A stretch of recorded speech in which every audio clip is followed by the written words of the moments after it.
UPSC छात्रों के बीच में एक नई खलबली अब प्रारंभ हो गई। क्या अब एथिक्स का पेपर हटाया जाएगा? यह चर्चा शुरू होती है डॉक्टर संजीव चोपड़ा के बयान के बाद। डॉक्टर संजीव चोपड़ा जी, जो कि लप्सना के पूर्व डायरेक्टर हैं, इनका ये मानना है कि अब एथिक्स का पेपर हटा देना चाहिए। साथ ही साथ यूपीएससी एग्जाम की वैलिडिटी 2 साल कर देनी चाहिए। और इनका ये भी मानना है कि जनरल के अटेम्प्ट घटाकर 6 से 2 कर देने चाहिए और ऐसा ही फॉर्मूला आरक्षित वर्ग के साथ करना चाहिए। उनके अटेम्प्ट घटा देने चाहिए, लेकिन उन्होंने संख्या के मामले में कोई भी प्रकार से स्पष्टीकरण नहीं दिया है। क्या आपका भी मानना है कि एथिक्स का पेपर हटा देना चाहिए और जनरल के अटेम्प्ट घटा देने चाहिए? मेरा ये मानना है कि अटेम्प्ट के बारे में इनको किसी भी प्रकार से कोई भी चर्चा नहीं करनी चाहिए। एथिक्स का पेपर, इसको लेके 2 गुट जरूर बन सकते हैं, सबका अलग अलग ओपिनियन हो सकता है। सबसे पहले ये जानने की कोशिश करते हैं कि इनका क्या मानना है और क्या क्या यूपीएससी भी इस दृष्टिकोण से देखने वाला है। इनका ये मानना है कि जो भी एक आईएएस ऑफिसर होता है वो कोई फिल्म स्टार नहीं होता है और ना ही राजनेता होता है। ये मुख्यतः नाराज हैं पूजा खेड़कर और आईएएस अभिषेक सिंह से। इनका ये मानना है कि जैसे कि अपनी ज़िंदगी को बर्बाद कर देते हैं। ये आईएएस ऑफिसर क्या करते हैं, ये अपनी ज़िंदगी को बर्बाद कर देते हैं ग्लैमरस के चक्कर में। ये एक तरीके से किसको पॉइंट आउट कर रहे हैं? आईएएस अभिषेक सिंह को, कि ना तो वो आईएएस रहे और ना ही तो फिल्म इंडस्ट्री में अच्छे से काम कर पाए।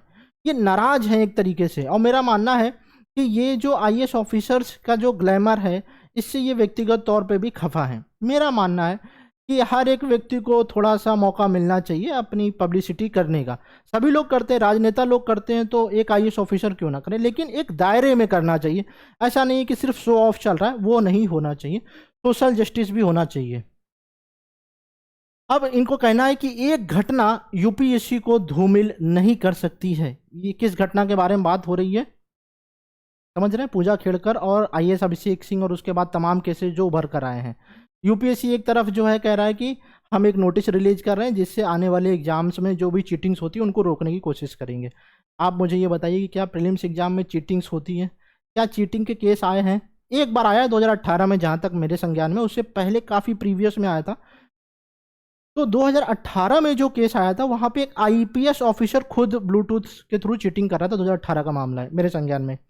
मैंने यूपीएससी के खुद 5 अटेम्प्ट दिए हुए हैं। मैंने लगातार प्रीलिम्स भी क्वालिफाई किया है, इंटरव्यू भी दिया हुआ है, सब कुछ हिंदी माध्यम में किया हुआ है। उस आधार पे मेरा मानना है कि एथिक्स का पेपर नहीं हटाना चाहिए। क्यों नहीं हटाना चाहिए? क्योंकि एथिक्स से भले कुछ सीखे या ना सीखे, इंसान अपनी ज़िंदगी में अप्लाई करे या ना करे।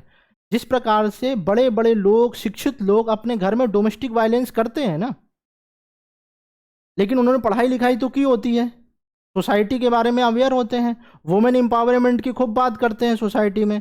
वही लोग जो कानून बनाते हैं वो लोग खुद महिलाओं के साथ डोमेस्टिक वायलेंस करते हैं। तो इस स्थिति में हम ये नहीं कह सकते हैं कि एथिक्स का पेपर इस बिहाफ पे हटा देना चाहिए कि लोगों के अंदर इंटीग्रिटी नहीं होती है। फिर तो बच्चे भी कहने लगेंगे कि अरे हमने तो ज़िंदगी में मैथ का यूज ही नहीं किया है, तो मैथ का पेपर ही हटा दो। तो ये एक अलग एस्पेक्ट है। फिर तो कुछ लोग कहेंगे कि सोशल जस्टिस को भी हटा दो।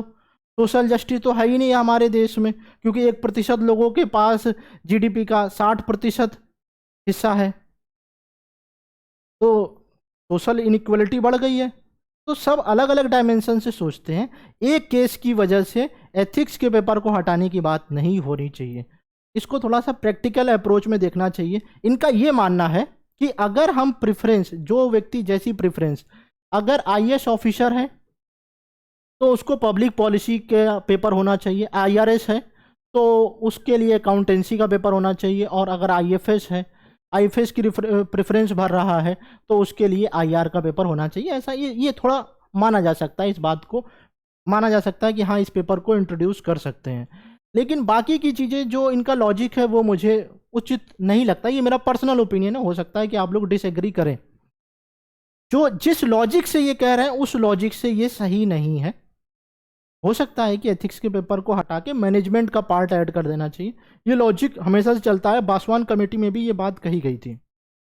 अब इनकी अगली बात कहते हैं, एक परीक्षा यह जांचती है कि आप सीमित समय में अपने दिमाग में कितनी जानकारी संग्रहित कर पाते हैं। इनका ये मतलब है कि एक एस्पिरेंट कितनी फैक्ट या कितनी इंफॉर्मेशन कलेक्ट कर पाता है, ये उस चीज़ का एग्जाम होता है। नहीं, ऐसा नहीं है। यूपीएससी और एसएससी एस्पिरेंट में फ़र्क इतना ही है, ये यहाँ पर फैक्ट बहुत ज़्यादा पड़ता है और ये यहाँ पर थोड़ा सा इमोशनली इंटेलिजेंट होता है। और इमोशनल इंटेलिजेंस कहाँ से आती है? एथिक्स से ही आता है। मैं किसी को डिमोरलाइज नहीं कर रहा हूँ, मैं इनके इस लॉजिक को समझाने की कोशिश कर रहा हूँ कि डिफरेंस क्या है।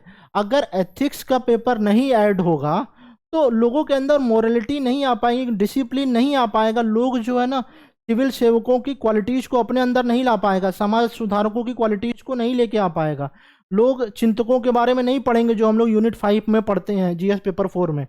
तो ये चीज़ें थोड़ा सा प्रैक्टिकल अप्रोच में देखना चाहिए। एथिक्स पढ़ने से सोशल रिफॉर्म्स क्या हो रहा है? लगभग 6 लाख बच्चे पेपर दे रहे हैं, उनमें से अगर हम 50% भी मान लें कि 3 लाख बच्चों ने एथिक्स पढ़ा है, हम मान लेते हैं कि इसका 10% भी मान लेते हैं कि 60,000 लोगों ने एथिक्स का पेपर पढ़ा है, तो वो सोशल चेंज तो लाएंगे ही ना। अपनी मानसिकता में तो परिवर्तन लाएंगे, थोड़ा बहुत अपनी व्यक्तिगत जीवन में तो परिवर्तन लाएंगे। इस बिहाफ पर इसको तो बिल्कुल नहीं हटाना चाहिए, नहीं तो फिर एक आइडेंटिटी खो जाएगी यूपीएससी एस्पिरेंट की। इनका ये मानना है कि मुझे नहीं लगता कि इस परीक्षा में नैतिकता का पेपर बहुत मायने रखता है।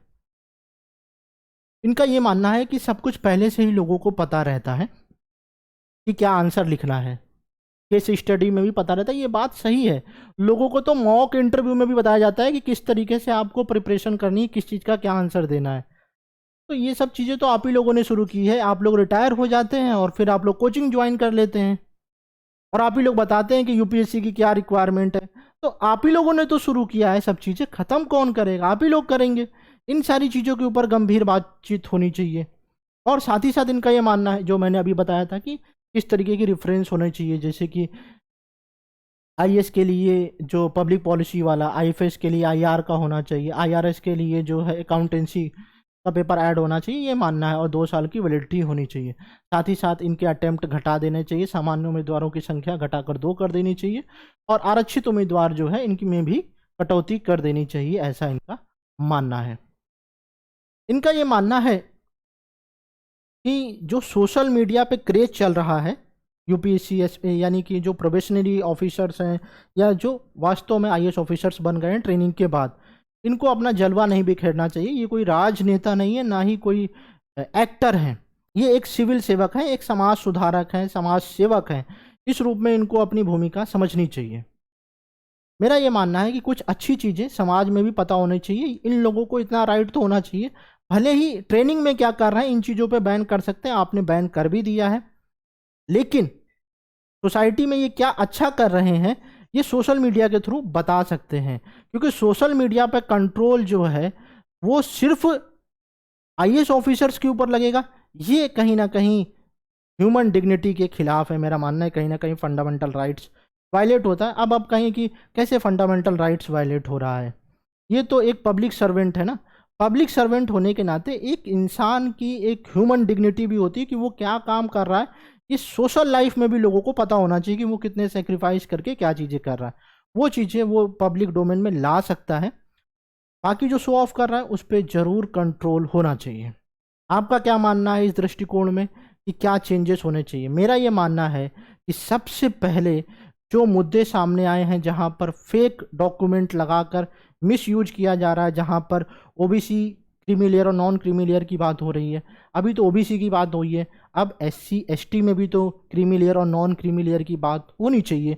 इसको इंट्रोड्यूस किया जाना चाहिए क्योंकि बहुत सारे लोग इसका अभी भी यूज करते हैं, इसके बारे में कोई बातचीत नहीं होता। मेरा कहना है कि ईडब्ल्यूएस के ऊपर भी बातचीत होनी चाहिए, फिजिकली हैंडीकैप का मिसयूज करने के ऊपर भी रिफॉर्म्स होने चाहिए। जो मुद्दे अभी आए हैं उनमें रिफॉर्म्स करिए, जिनकी आवश्यकता नहीं है अभी उनमें बात नहीं होनी चाहिए।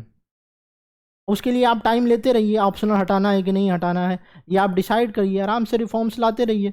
लेकिन जो अभी भरोसा तोड़ रहे हैं उन चीज़ों को चेंज लाने की कोशिश करिए।